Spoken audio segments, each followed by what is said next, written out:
Okay, in this video on our NTX 1000, I'm going to show you how to touch off a turning tool and a boring tool. In order to do that, there's a couple things that need to happen first. First off, we need to send our lower turret to the G30 position. That can be done through MDI, then pulling up the program page, going into input exert, and that's your H2 or head 2 fourth reference position. You push that, your code comes up, you hit cycle start, and it'll move it into the proper position. Now next thing you'll want to do is you'll want to put head 1 into its zero return position. So just to highlight that, we can, again, you want to be in MDI mode, have your program up, go input exert, and here we're going to go zero return. Slow our rapids down a little bit to start with. We're going to hit cycle start. And again, with the key in the right spot. That key needs to be into the normal position in order to execute this code. So try that again. Cycle start. You see it's going to zero the X, Y, and Z, and then the B there. Next thing we'll need to do is you're going to want to make sure that the sub spindle is in the BW90 position, which it's already at, so we don't need to run this code. But underneath the input exert, right there's your code to do it. Your sub spindle will look like this. It should be straight up in the air and all the way back in the A axis.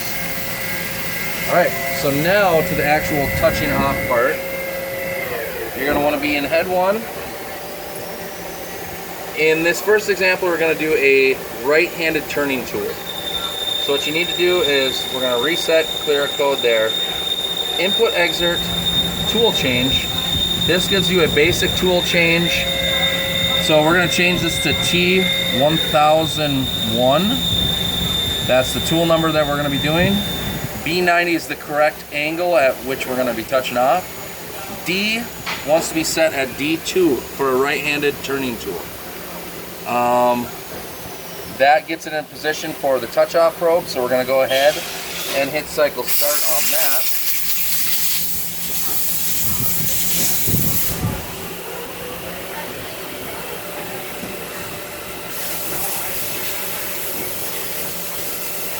Okay, so now our turning tool is orientated properly for touching off.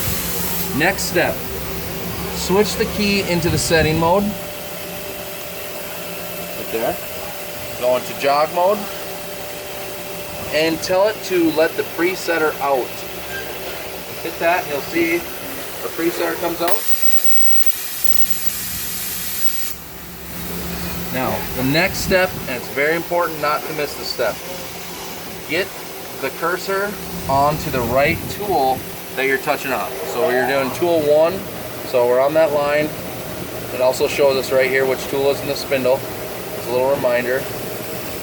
Now next step we're going to do is we're going to handle the tool over the presetter. So we're going to bring it down in X and we'll bring it over in Z. You want to get within about 100 thou or less to that probe because it does travel very slowly. So next step, switch it back to jog mode and we're going to hit the X minus direction.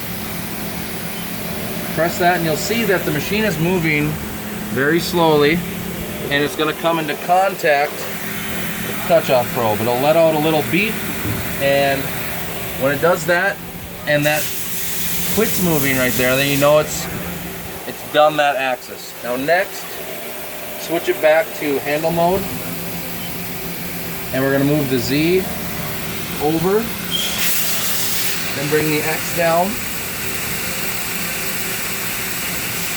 switch it back to jog mode, and then we're going to hit the direction that we want the spindle to move in again. So that's going to be a Z minus. Tap that.